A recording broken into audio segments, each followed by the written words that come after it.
It is just gone 10:46. News Talk 106 to 108. I think I've just convinced my next guest to never have children, but we'll get to that in a moment. I'll tell you why he is in studio. He is in to talk about the Snoozers Academy, right? I don't know, some of you probably just hit the snooze button and go back asleep. Well, it's too late for you, but for the rest of you who there may be hope for, okay, I asked the question, are you one of those get up before the alarm rings type, or are you a snoozer? If you've answered snoozer, you have to listen now. Darren Ryan is a self-confessed snoozer, and he's posed the question, can you teach somebody to stop snoozing? And he's hoping to find out the answer at the very first, wait for it, Snooze Academy, which takes place in Dublin this month. Darren, good morning. Morning, Tom. We keeping you awake? Yeah, just about. Got a good coffee before I came in, just so as I'm well. fine now, yeah. How bad? You describe having a passion for snoozing. I mean, I think some of your listeners might agree. I love snoozing. Really? It's a wonderful thing to do in the morning. There's nothing more comfortable, nothing more relaxing in the morning. You wake up, the last thing you want to do is get out of bed and go into the world and you know, go step out into the cold, and climbing back into the bed for those extra 5 minutes just seems like such an amazing... memories of a distant country I think I used to live in many moons ago. Was I that man? Trying to remind me of the pleasures. I mean, but you're borderline addicted to this, aren't you? You're not talking about 5 minutes. Well, 5 minutes at a time. Yeah. How often did you hit the snooze button one day? Well, you know, there's always extremes. The usual, you know, I think it's maybe 30 minutes. You know, you wake up, you have an external reason to get up, you know, you be in work at a certain time. Yeah. And that will get you in. I would never be late for work, and I'd never miss appointments. But, you know, it's those kind of extra minutes before you get up. Did I hear you once hit the snooze button 40 times? There's rumours abound, Tom. These are back in the college days, Tom, right, when this kind of thing, you know, everyone was doing it. Everyone was doing it, Tom. That is bringing me back now. I'm remembering the other person that I used to be. Glimpses of him were coming to me. He was never on time for the 9 o'clock lecture, ever. Yeah. The first thing he did when he got in was borrow somebody's notes. He used to love that little waking up and feeling the snow, the coziness of the bed, and another few minutes here. Talking to a fellow soul. A little bit more Terry Wogan. Yeah, exactly. The only problem, though, yes. So I love snoozer, passionate snoozer, but I also love doing things with my life and you know, achieving things. And this is where reality setting goals and achieving them. And what I believe, and which kind of I wrote about it a couple of weeks ago, and it's gotten a huge response, is that the inability to get up when you choose in the morning is preventing people from fulfilling their goals in life. Really? So when you wrote about this, you actually hit a chord with people who said, that's me, I'm your brother, I would be a different man or woman if I could just get out of the scratcher in the morning. Exactly it. And I've had emails from New York, from France, from London, all around the world saying, that is me, you've just described my life, and I'd never thought about it like that before. So it's kind of, you've put a flag up and all these people are just standing behind you saying, that's my country, that's the country I live in, all right? Yeah, and exactly. The flag bearer, it's a lovely image. Universal, two types of people in the world, you know, the snoozers who completely get it and looked at it, and the non-snoozers, and we don't like the non-snoozers. Well, they're the people who say, would you not just get up and stop being lazy in the morning? Yeah. And you can hear a lot of them probably parents, maybe, with a different universe. You see, with kids, there's no snooze button on a child.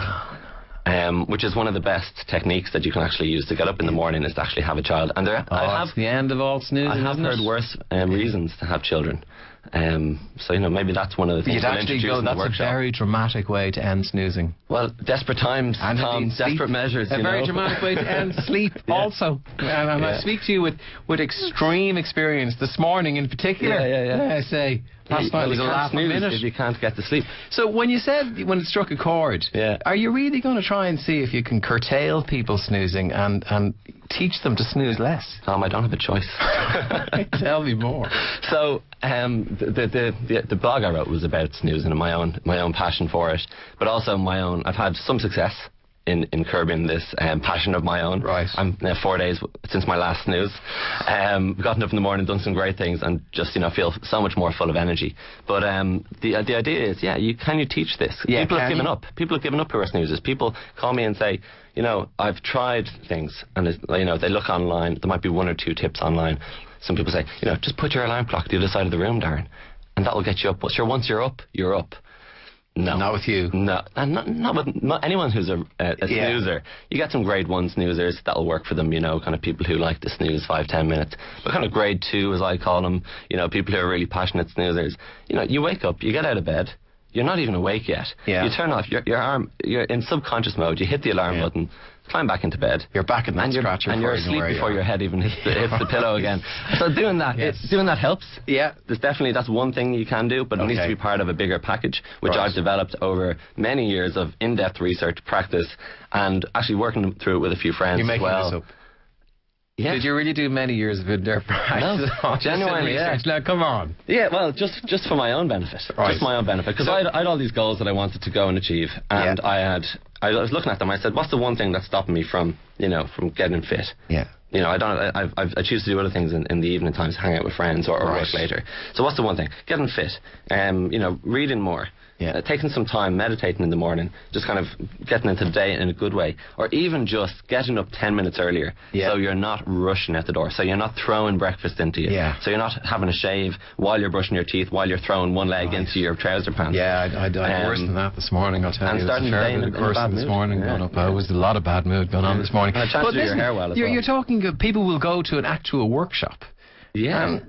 What do you do? What do you learn in a workshop? So the response has been unbelievable for the workshop. Yeah. I put it out there. I said, how many people are going to go? I'm looking for 10 people, I said, for the pilot inaugural Snooze Academy. And so I have 13 who have demanded that I let them in for this one. Okay. It's a big issue in their lives. Right. And I'd say already I could probably fill 3 or 4 more. Just out of interest, and based on being on the Tom Dunn show, I presume the whole country. You should get the numbers up to 18. Yeah. Maybe even 19. Maybe 19. Maybe who 19. knows? So these are people who feel that all that stands between them and worldwide domination is just not being able to global get domination. Tom. This is going to be a global movement, by the way. When they go in, these 13 people, assuming they're on time. Well, we started at 11 o'clock. Right, that obviously. makes perfect sense. And there'll be wake-up calls maybe for them. Okay, I like it. They arrive in. What practical steps can you teach people? Okay, so again, it's the pilot. Okay, so we're working through a few ideas that we think will work, and it's based around 3 main strands. Right. So the first strand is the motivation. Goal setting. Why do you want to get up in the morning? What is it that you want to change in your life that getting up on time will that's you good. To do. So is it going to the gym? Is it learning a language? Is it playing an instrument? Or is it might even be just 5 minutes. Is it getting up 5 minutes earlier? Time for a cup of tea. So you have a nice cup of tea, you have a healthy breakfast and change your... So that's why you want to get up. What's the second strand? So that's it. And the second strand, once you've got the motivation, is to develop, it's all the technical and the techniques and the practice.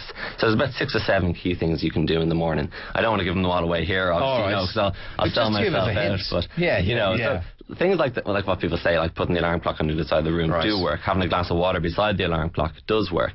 But it has to be part of a much bigger package of things. Right. So other things are getting up to do something you love doing. The very first thing you do is something that you actually want to do. Yeah. So this morning I got out of bed, threw on a hoodie and walked around the block and kind of just, it was a nice morning. You wanted to do that? I wanted to do that, yeah. Rather than getting up and thinking, have to go to work. Sounds like more motivation to me there. Yeah. You wouldn't be learning jumping in and out of the bed, just a bit of practice. Oh, there's a glint in his eye now. I hate that's it. One of his secrets. You have hit one of the secrets. So actually practicing, and this is the one thing that's worked without fail for me.